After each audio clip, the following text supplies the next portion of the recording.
प्रकृति भी हमारा धन ही है। लोगों को विश्व से जैविक की ओर प्रेरित करने के लिए दिल्ली से नीलिमा व ममता ने 31 मार्च से मैराथन शुरू कर आज 3 अप्रैल को जिला यमुनानगर में केशव मानिकटाला के ऑर्गेनिक कृषि फार्म पर इस मैराथन को खत्म किया। इस अवसर पर नीलिमा व ममता द्वारा शुरू की गई इस पहल पर केशव मानिकटाला ने उन्हें स्मृति चिन्ह देकर सम्मानित किया। केशव मानिकटाला विधायक यमुनानगर घनश्याम दास अरोड़ा के भतीजे हैं। वह लंबी मैराथन में कई रिकॉर्ड अपने नाम कर जिले व देश का नाम रोशन कर चुके हैं। साथ ही ऑर्गेनिक फार्म जिसे 4 एकड़ से शुरू कर 14 एकड़ तक ले जाने का श्रेय इन्हीं को जाता है। केशव मानिकटाला ने ऑर्गेनिक फार्मिंग को बढ़ावा देने के लिए मैराथन पूरी कर यमुनानगर पहुंची नीलिमा व ममता को पूरे ऑर्गेनिक फार्म पर हर सब्जी, फल, अनाज व अन्य कई किस्मों व खाद की कई किस्मों के बारे में जानकारी दी कि वो किस तरह ऑर्गेनिक फार्मिंग कर रहे हैं और इसे शुरू करने के फायदे क्या हैं। केशव मानिकटाला ने बताया कि 1 एकड़ से इस ऑर्गेनिक फार्म की शुरुआत कर फिर सभी दोस्तों व परिचितों ने कहा कि आप हमारे लिए भी ऑर्गेनिक फार्मिंग करो, जो भी लागत आएगी वो हम खरीदेंगे व सहयोग करेंगे। जिसके बाद जैसे जैसे इस फील्ड में आगे बढ़ते गए 1 एकड़ से 4 एकड़, फिर 4 से 7 एकड़, फिर अब 7 से 14 एकड़ तक यह ऑर्गेनिक फार्म फैला हुआ है जो कि यमुनानगर के करेड़ा क्षेत्र में है। आज उनका ऑर्गेनिक फार्म 14 एकड़ में है। वह कई तरह की फल, सब्जियां, अनाज उगा रहे हैं जो फौरन बिक जाते हैं, लेकिन मकसद सभी किसानों व आम जनता को ऑर्गेनिक खेती के बारे में प्रोत्साहित करना है। एक अग्निअस्त्र होता है, एक ब्रह्मास्त्र होता है जो देसी तरह से बनते हैं। करंज के पत्ते, नीम के पत्ते, गौमूत्र को भागने जाते हैं, फिर भागेगा वो एक दिन भागता फिरा जाता है। तो अब हम वो सारी एक्सरसाइजेज कर रहे हैं, बट उसको रेजिस्टेंस इतनी है कि वो इससे मरता नहीं है। अच्छा, ये रिपेलेंट है। इसको ना मॉडल को हमें समझ, एक सुभाष पालेकर जी का मॉडल है। उन्होंने कहा ऑर्गेनिक फार्मिंग से फौरन मुनाफा नहीं कमाया जा सकता, इसके लिए कड़ी मेहनत जरूरी है। ऑर्गेनिक फार्मिंग में जो कड़ी मेहनत से 3 साल का समय रह सकता है वही मुनाफा कमा सकता है। इसके प्रचार के बारे में बात करते हुए उत्साहित केशव ने कहा इसके लिए मुश्किल नहीं था। हरित क्रांति की बात करते ही 2 राज्य सबसे ऊपर आते हैं, हरियाणा व पंजाब। तो बस इन्हीं की राजधानी चंडीगढ़ से देश की राजधानी दिल्ली तक ऑर्गेनिक फार्मिंग के प्रचार का बीड़ा भी उठाया हुआ है ताकि ज़्यादा से ज़्यादा लोग ऑर्गेनिक फार्मिंग से जुड़े। फिर खीरा, तोरी, वो मिलियन जिलियन है, उनको रिजुविनेट करना। अभी आपको दिखाएंगे, अभी पानी दिया जा रहा है, उसका जीव अमृत।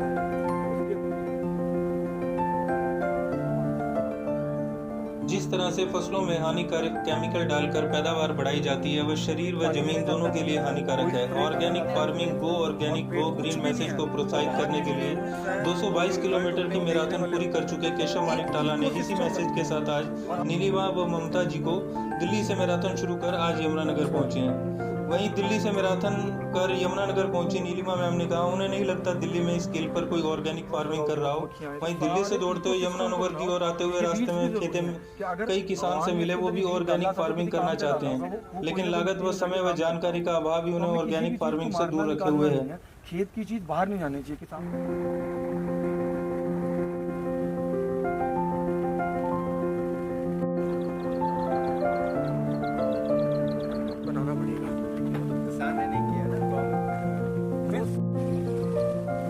केशव मानिकटाला की प्रशंसा करते हुए नीलिमा ने कहा यही देखने वो मैराथन को दिल्ली से यमुनानगर इस फॉर्म पर पहुंची ताकि देखने में जानकारी ले, इसी जानकारी को अन्य तक पहुंचाएं। वह किसानों को विश्व से जैविक की ओर, ऑर्गेनिक की ओर प्रोत्साहित करने के लिए सरकार को बेहतर प्रयास करने जरूरी हैं। वहीं जिला यमुनानगर की जनता व किसानों के लिए संदेश दिया कि इस फॉर्म पर अगर केशव प्रयास कर ऑर्गेनिक फार्मिंग को वो प्रोत्साहित कर इस स्तर तक आए हैं जो कि प्रशंसनीय है। यही प्रयास अगर पूरे यमुनानगर जिले के लोग करें तो पूरा देश जिला यमुनानगर से प्रोत्साहित होगा। वह यह संदेश पूरे देश में जाएगा कि धरती को इतना विशाला ना करो या बंजर हो जाए। प्रयास कल भी करने हैं, प्रयास आज से शुरू करें। गो ऑर्गेनिक गो ग्रीन।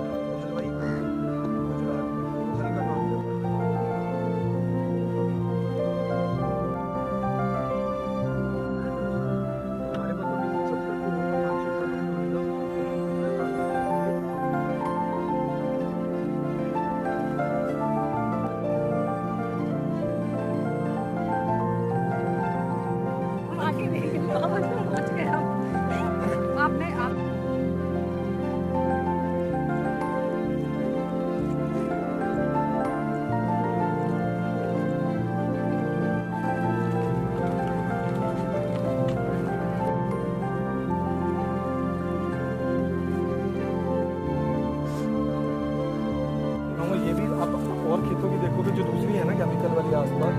उससे इसका कलर और ग्रोथ अलग ही है।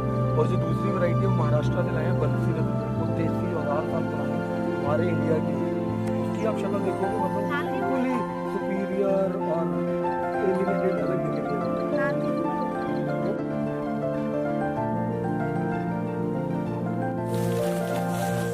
ये देखो अब बीटरूट की आप शक्ल देखो और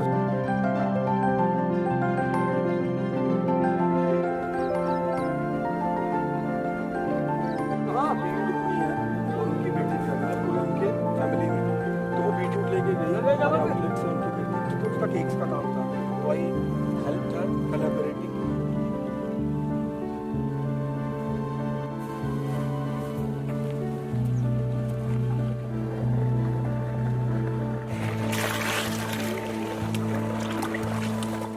लकड़ी को प्रोड्यूस करके उसका ये वेस्ट है जो आपने देखी है, तो हमने अपने उसी के अंदर से इसको बनाया, इतनी हाइट से। तो जब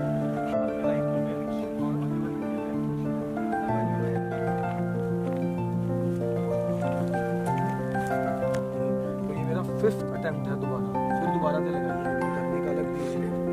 सर्दी वाली मुझे एक सर्वाइवल ऑफ द फिटेस्ट में जिसमें ताकत थी वो निकल के आ गई, और वो भी शुरू में डैमेज कर सकता है, बाद में इतना बड़ा हो जाएगा कि वो जो इंसेक्ट्स हैं वो सकम करेंगे इसको कि भाई अभी ज़्यादा हो गया। हमने अपने रेगुलर कस्टमर को रेगुलर फीड करना है कि आज उसने भिंडी खाई, वो 15 दिन बाद, 10 दिन बाद, 4 दिन बाद लेने आएगा, तो उसको अब 3 महीने रेगुलर सप्लाई देनी है।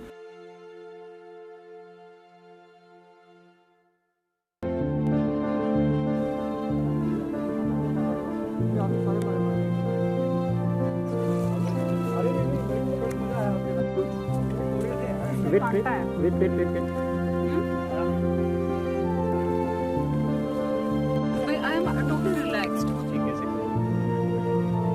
उसमें एक चीज जो बहुत समझ में आई कि वो हमने उसको तभी तक मेरे को तो सिर्फ इतना ही पता था जैविक खेती, क्योंकि उससे ये 1 एकड़ से हमने अपने लिए शुरू किया था।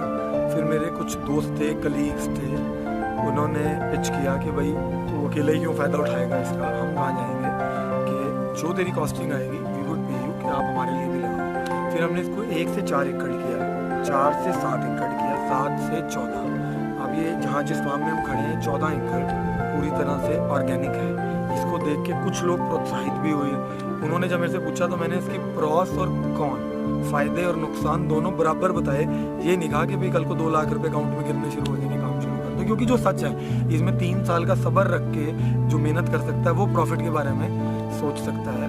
तो इस तरह से हुआ, और इसको प्रमोट करने के लिए मैंने चंडीगढ़, क्योंकि सबसे ज़्यादा जब ग्रीन रेवोल्यूशन हरित क्रांति आई थी तो सबसे ज़्यादा कॉन्जीनियल एनवायरनमेंट यहीं था, हरियाणा पंजाब में सबसे ज़्यादा यहीं पे हुआ, western UP Haryana Punjab. Green revolution सबसे ज़्यादा यहाँ से आई थी, हरित क्रांति। तो उसके साथ चीज़ें बढ़िया भी आई बट नेगेटिव भी आई।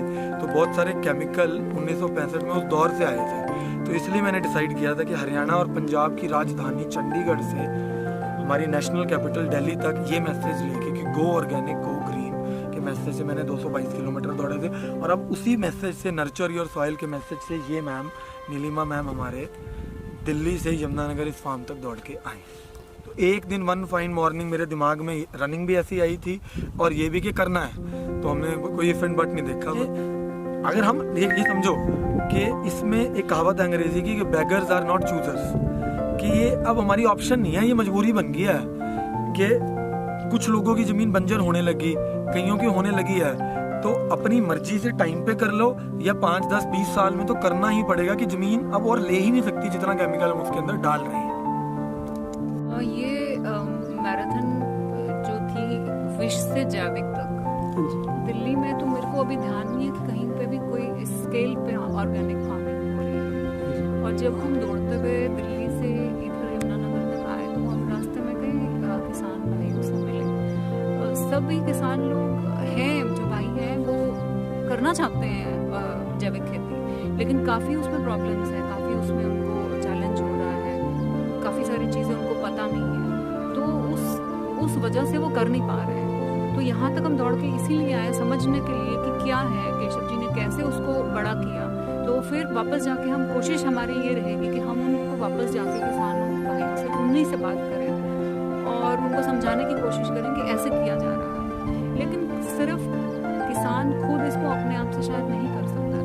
हम बाकी जो जनता है, बाकी जो आम आदमी है, जो किसान नहीं, जो खेती नहीं कर रहे हैं, और जो सरकार है, उसका भाग लेना इस हमारी जंग में बहुत ज़रूरी है। बिना उसके तो नहीं होगा। ये हमने दौड़ शुरू की थी 31 मार्च को, और हम यहाँ आज 3 अप्रैल को यमुनानगर पहुँचे S3 यमुनानगर की जनता को हम ये कहना चाहेंगे कि वो अगर यमुनानगर में इस एक जगह पे जैविक खेती हो रही है, तो पूरे यमुनानगर में जैविक खेती होनी शुरू हो गई, तो हो सकता है कि पूरे देश उससे प्रोत्साहित हो और पूरे देश में ये मैसेज फैले कि प्रोत्साहित तो हमें करना ही है, क्योंकि हमको धरती माँ की जो हमारी मिट्टी है उसको साफ करना है। इसके लिए थोड़ा सा पीछे जाऊंगा। मैं गवर्नमेंट एम्प्लॉय रहा हूँ, तो आफ्टर रिटायरमेंट लगभग 10 साल हो गए मैं इस काम में जुड़ा हुआ हूँ, खेती से।